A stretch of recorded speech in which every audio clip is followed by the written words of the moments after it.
बिस्मिल्लाहिर्रहमानिर्रहीम। अस्सलाम वालेकुम दोस्तों, क्या हाल चाल है। उम्मीद करता हूँ कि आप सब ठीक ठाक होंगे। तो आज हमारे पास एक सेट है Oppo A57। तो इसका आप जब भी रिकवरी मोड पर लेकर आते हैं तो इसको रीसेट करने की कोशिश करते हैं तो ये रीसेट नहीं होता, तो ये अपना कोड मांगता है। तो इस कोड को ख़त्म करने का तरीका क्या है, आज हम आपको सारी डिटेल में बताएंगे कि आपने इस फ़ोन को फैक्ट्री रीसेट किस तरीके से करना है, ताकि जब आप अपने फ़ोन को रीसेट करें तो ये आपसे पैटर्न या पिन कोड नहीं मांगे। तो यहाँ पे आप देख सकते हैं कि हमारा Oppo A57 है, CPH1701 है। तो यहाँ पे हम इसको फैक्ट्री रीसेट किस तरीके से करेंगे और उसके बाद इसका FRP भी रिमूव करना पड़ेगा। तो ये सारा मेथड आपके सामने है। यहाँ से हम फैक्ट्री रीसेट करेंगे और volume up and volume down को प्रेस करेंगे। मोबाइल को सबसे पहले ऑफ कर लेना है। उसके बाद आपने अपनी PC की केबल के साथ इसको अटैच करना है। जैसे ही आप इसको अटैच करेंगे तो ये अपने क्वालम कोम के ड्राइवर को पिक कर लेगा और इसको फैक्ट्री रीसेट कर लेगा। तो यहाँ पे हम सबसे पहले इसका इन्फो ले रहे हैं। आपको मैं ड्राइवर्स भी दिखा देता हूँ कि वो किस तरीके से आपके पास आएंगे।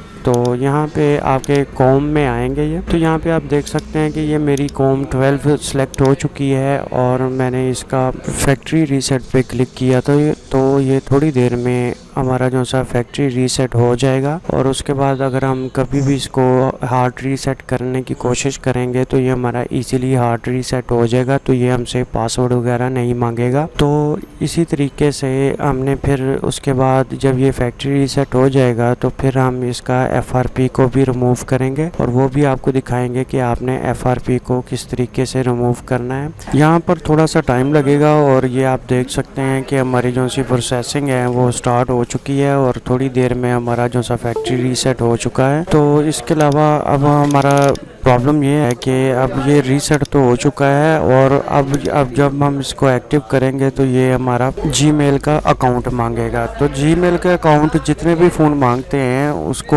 FRP को रीसेट करना पड़ता है। तो फिर वो जीमेल का अकाउंट नहीं मांगते तो वो स्किप हो जाते हैं। तो उसके लिए हमें यहाँ पे FRP रीसेट पे हमने क्लिक किया और FRP रीसेट पे क्लिक करने के बाद आप देख सकते हैं कि सेम वही मेथड है। मोबाइल को ऑफ करना है, वॉल्यूम अप डाउन दबाना है और अपने PC की केबल के साथ इसको कनेक्ट कर देना है। तो ये थोड़ी देर में इसका FRP को रिमूव कर देगा। और अगर कोई किसी के पास ऐसा सॉफ्टवेयर नहीं है, Octoplus FRP टूल नहीं है, तो आप ऐसा करें कि आपको एक मैं लिंक डिस्क्रिप्शन में दे दूंगा, आप वहां से जाके इस फ़ोन को फ्लैश भी कर सकते हैं और वो आसानी के साथ फ्लैश हो जाएगा। आपको SD कार्ड के ज़रिए उसको फ्लैश करना पड़ेगा और लिंक मैं आपको डिस्क्रिप्शन में दे दूंगा। आपने सिंपल रिकवरी मोड पर जाना है। रिकवरी मोड पर जाने के बाद उसको आपने फ्लैश कर देना है।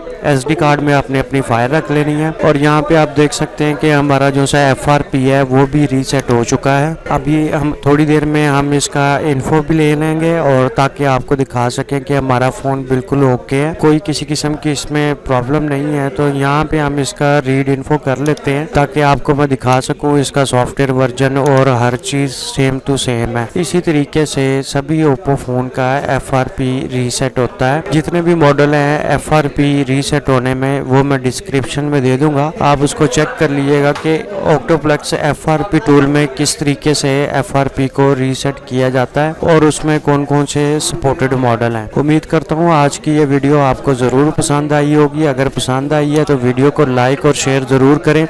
अगर हमारे चैनल पर आप नए आए हैं तो हमारे चैनल को सब्सक्राइब भी ज़रूर करें। मैं ऐसी ही वीडियो लेकर आता रहता हूं जिसकी वजह से आपको काफ़ी मदद मिलती है। यहाँ पर थोड़ी देर में हमारा जो सा इन्फो है वो आ जाएगा, जिससे आपको ये पता चल जाएगा कि हमारा फ़ोन बिल्कुल परफेक्ट है और इसमें किसी किस्म का प्रॉब्लम नहीं बना। अगर खुदा न खास्ता कभी कोई ना कोई प्रॉब्लम बन जाए तो आपको इसको फ्लैश करना पड़ेगा। लिंक मैं डिस्क्रिप्शन में दे दूँगा, आप वहाँ से जाके फर्मवेयर को डाउनलोड कर लें। Thanks for watching. अपना ख्याल रखें। अल्लाह हाफिज़।